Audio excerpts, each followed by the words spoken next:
Hello, welcome to Bike Social and welcome to the beautiful Isle of Man. This really is the British Isles, gorgeous isn't it? This is Motorcycle Island, it's the new episode and today we're going to be looking at the 10 best motorcycle friendly cafes as voted for by the Bennett's customers and Bike Social members who live here.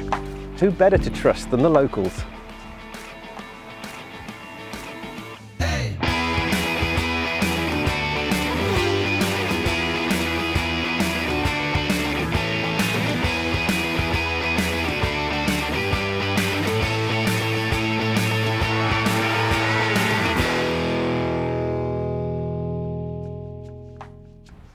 So the most popular motorcycle-friendly cafe here on the island is the Sound Cafe here over my shoulder. And it's at the most southern tip of the island. You've got some dramatic views here and you can kind of understand why it's such a popular place. Not only with motorcyclists, but with walkers and cyclists and even water sports enthusiasts as well, because you've got the Calf of Man to look out on, you've got the Irish Sea. It's really dramatic. Beautiful on a sunny day, beautiful on a wintry day as well. Homemade cakes are plenty here. They're made at home literally by the owner's wife. Scones are baked on site. Really popular with your full range of menu. And there's a vast amount of parking as well for motorcyclists. Even the road down here is ace. It's well worth a visit, popular with everybody during the TT and just as popular outside as well.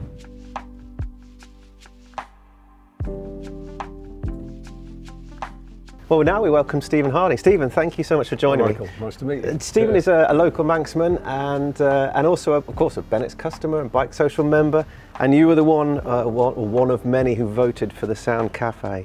But Stephen, you're Manxman through and through, right? Born and bred? I am. Yes. I was born in Liverpool, but I have been brought up on the island and spent most of my working life here. And obviously, family dragged me into real interest in the TT and the island generally. So yes, it's marvellous that Bennett's is taking such an interest, and Bike Social members in the island, and see what a great place it is to visit, you know, all year round.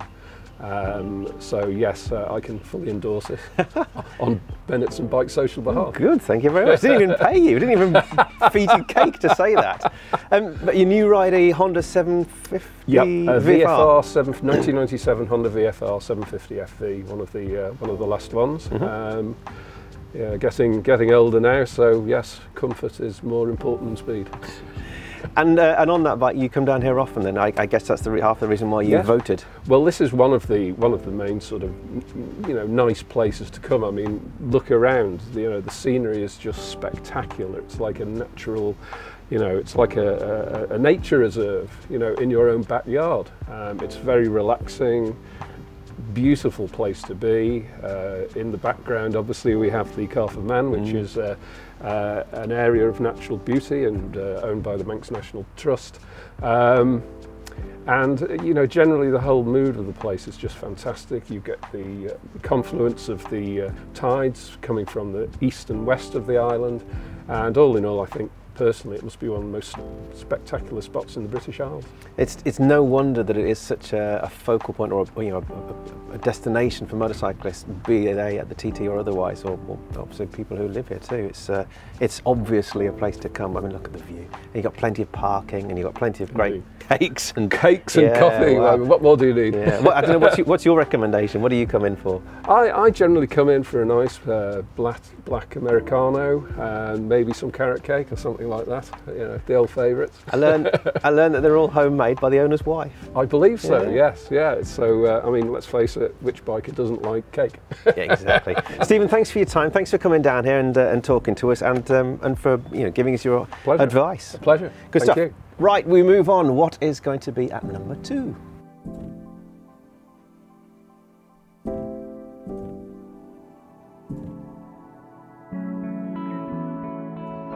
Welcome to Peel. We're up the west coast. We're halfway up the west coast of the island. And this is the third largest town here, behind Douglas and Ramsey. It's home to a small fishing port. It's home to Peel Castle over there on St Patrick's Isle over my left shoulder. It's home to the RNLI lifeboat here. It's home to plenty of seagulls, as you can hear, loads of seals, but also this is the Breakwater Kiosk. And this is the second most popular on our list of 10. Plenty of room for motorbikes to park, plenty of seating on the ground floor and also up here above the kiosk itself. Downside is it's all uncovered, so on a rainy or a windy old day, you're going to make sure you understand that. And also, of course, because it's next to the sea, you've got plenty of seafood options here, famous for its Manx kippers, kipper bap, and the crab baps as well, even the prawn fritters. Come and have a try.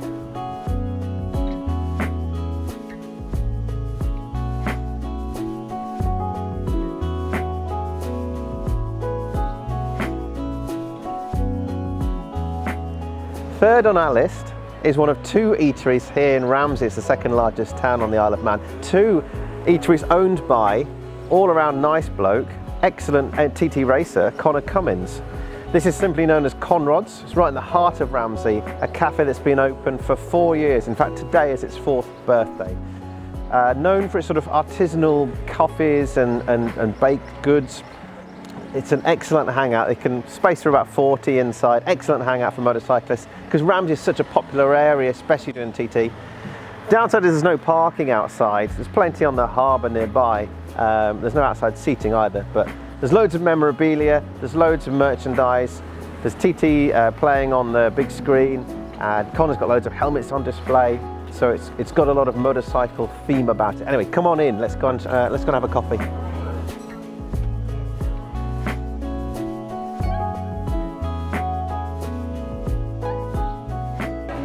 So we've come inside and we've found Lena. Lena, hi, welcome. Thanks for joining us. You've been working here how long at Conrod's? 2-3 years now, so yeah. Well, happy birthday, not to you, but to the whole place. Yeah. I understand it's the anniversary. Yeah. And such a popular place, what makes it so popular? What do people like to come in for? Definitely like our artisan coffees. We really pride ourselves in the flat whites. You know, we cortados as well. Yeah, so the artisan coffees are really popular here. Yeah, what about the baked goods? Yeah, they're really popular. Everybody loves our brownies. They definitely come back for them all the time. So yeah. Do you have a hand in making those? Are they locally sourced? We get a lady called Wendy. She comes in every morning and freshly bakes for us. So, so Connor doesn't get involved in that? Oh no, luckily not. What's he like? Is he a good barman? Barista? I've not really seen him make coffees, but we make them for him. But I'm sure we'll leave the racing to him, and we'll stick to the coffees. Good idea, good stuff. All right, thanks for joining me. Let's go and see what's at number 4.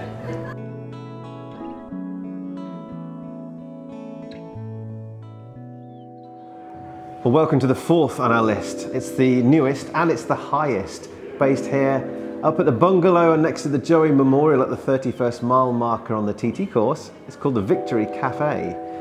Let's go and meet Ben, who owns this place.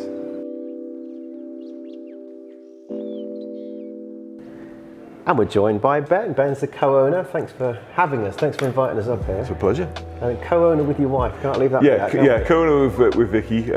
She's in the kitchen at the moment making our steak pies. So she's busy. Tell us a little bit about it. So it's not very old, is it? You were only opened last year, 2021. Yeah, we were due to open in April 2020, which unfortunately got delayed somewhat. But we took it over in, I think it was February 2019. The building was a wreck. It had been a motor museum 14 years previous to that. Peter Murray ran it, and it was a place that I used to come as a kid. Vicky came as a kid. Loved it up here. Loads of cool old motorbikes. And then a few years back, we had a mobile caravan, like a little vintage caravan selling pies, and we decided that we wanted bricks and mortar premise. Vicky suggested this place.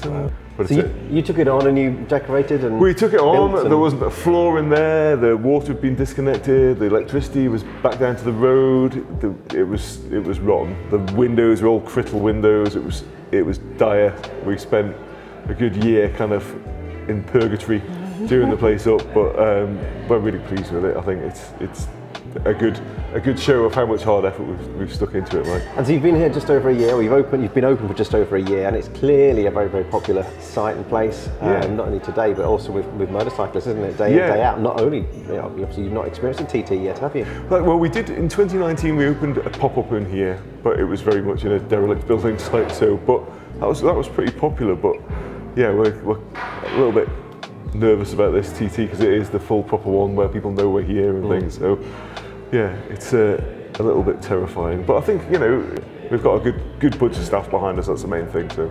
And what should people look out for? What are your signature dishes? What should they come in and order? Well, the caravan that we used to run was called Betty Pies, so we have Betty Pies on the menu still, and I think that certainly the Manx public knows for the pies. So if you're going to have anything, I'd recommend a steak and ale or a steak and Stilton. But the shepherd's pie is awesome as well. It's a local Lockton lamb in it, which is it's superb. Making me hungry. Yeah, I'm quite peckish as well. But inevitably the mountain road it gets closed, doesn't it, during TT? But you've got the advantage of the railway here, haven't you? And also there's a little road just. That's right. Yeah, we've got obviously the railway during the races and things. It comes up to the bridge, so you can come over the bridge, or you can watch the other side of the bridge. So there's quite a few vantage points around. And if you ride up, you can park on the Faulty Will Road. So it means that if you want during the races, you can ride down to Sulby and watch on the Sulby Straight. So it's got, although you're within the course, and you might think it would be fairly restrictive, you've actually got loads and loads of vantage points. It's a really, really good spot. My favourite spot, and I'm not just saying that because we run this place. And I failed to mention that you're a Bennis customer and Bike Social member as well. Yeah, we've got our Cup 90s, our Cup 90s are insured with you. Vicky's recently acquired a YBR 125 that is insured with you guys as well. Fantastic. Thank you very much. Yeah, no I'll return a bit of business your way. We'll have some pies in a minute. That sounds like a plan. Fab, thanks for joining us. Yeah. Right, we move on. What's coming up next?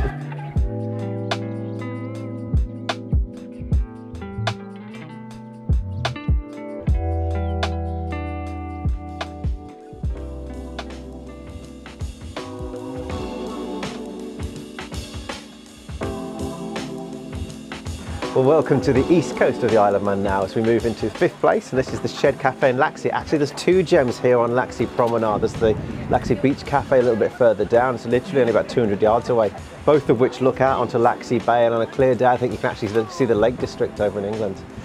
But what you get here is you get a lot of frozen yogurt, frozen lollies, you get paninis, you get some fantastic hot chocolate, some juices which are all homemade and made by the owner as well. She owns the company too. Plenty of space for motorcycles to park, plenty of seating out the front here, and of course you've got the beach wall, the sea wall you can sit on too with your hot chocolate or your ice creams. Vegan and vegetarian options as well with the scones and the cakes.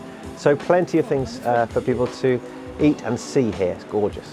It was set up originally in 2017, so it's only about 5 years old now, but actually extending already next door. They've got a gelato bar and they've got some extra seating upstairs. So yeah, extending. Obviously business is good, probably all the motorcyclists that come.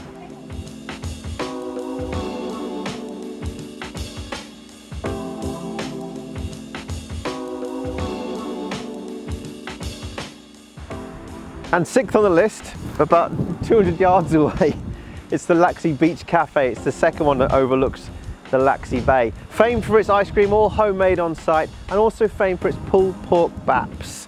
Loads more room down this end of the promenade for motorcycles. And in fact, on Remembrance Sunday every single year, they hold a minute's noise, raising money for the Poppy Appeal and also for the Joey Dunlop Foundation. So if you're not here during the TT or the Manx, then make sure you come down in November for Remembrance Sunday.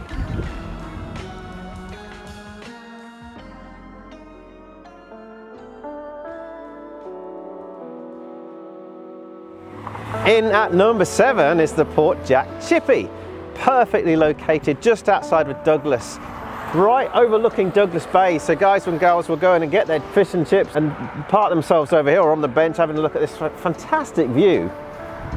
It's a great location because you've just got the electric tram here and you've got the road all the way from Ramsey into Douglas. So when the mountain road is closed during the TT or the Manx, then you've got you've got a lot of passing traffic here. Signature dish, well, not only here but actually all the way around the Isle of Man, is chips, cheese and gravy, which I'm yet to try, but hey, you got to be in it to win it. Let's go.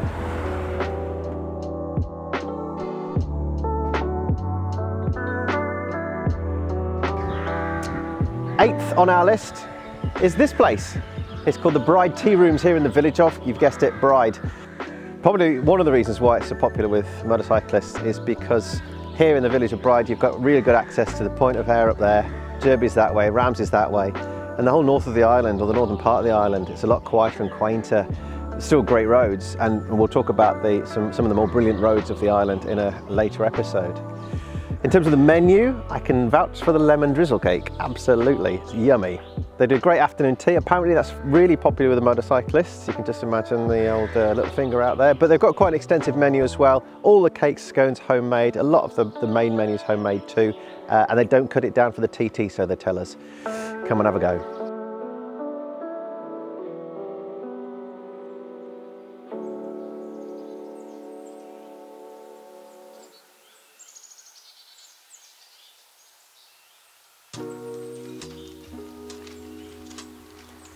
In at number 9, it's the Coffee Cottage, located in the heart of the island, in the South Barrule plantation, just outside Foxdale.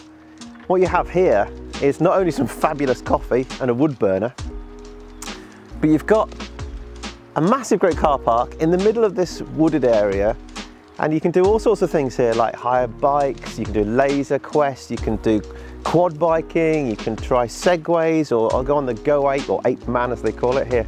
Plus all the food and the coffees from inside the Coffee Cottage too. And the best bit is that the road is right there, and it's called the A36, or it's known as the Slock Road, and it goes from here all the way down to Port St Mary, and it is one of the best on the island.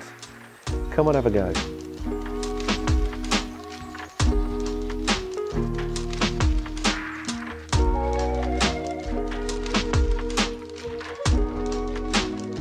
Well, here it is, the Cregna Bar. I bet you were thinking, if you made it this far through the episode, then I bet you were thinking, oh, where is the Creg? Surely that's going to be in the top 10. And yes, here we are. It is one of the most famous parts of the TT course. It's one of the most famous places to eat and drink on the island. And this place gets absolutely heaving during the Manx Grand Prix, the Classic TT, and obviously the Isle of Man TT itself. You can see got a great vantage point from downstairs on the ground floor, as well as up here on the balcony. From Kate's Cottage, down the hill, over the crest. The riders come barreling down there into the corner. Here's some great photography taken on the inside of the turn, and then down to Brandis down there and off back into Douglas. Spectacular views from up here. But you've also got great accessibility too, because you've got this aptly named Cregna Bar back road that takes you down to Laxey. So you're on the outside of the circuit. So if you do come during the race weeks, then it's relatively easy to get to. It will get very, very busy, but still a fantastic place to come outside of race week. It's more of a pub, it's more of a restaurant than a cafe, strictly speaking, but they've got an extensive menu, dogs are welcome, children friendly, all of that kind of jazz. But you've also got ample parking, and it's hard ground here. The only one thing I will mention is the fact that it's slightly off camber. I think as someone who owned an RC213V found out to his detriment several years ago when it fell over. So yeah, just be careful of that, but amazing views, and there's always people coming up and down here on bikes. So it's a really great place to be. It's a really great place to see as well. And of course, it's really famous. So that brings us to the end of this episode of Motorcycle Island. Hope you've enjoyed it. Hope you've got some insight. Hope you've got some inspiration. No doubt you'll have some thoughts of your own on places that we've not visited. And there are plenty more around the island, plenty more that made it onto you know, the voting sheet, but didn't quite make the top 10. So leave your comments below. Any thoughts, questions, let us know. And also let us know if you've got any ideas for future episodes. There's a few lined up, but we're always open to more ideas. Thanks again. See you next time.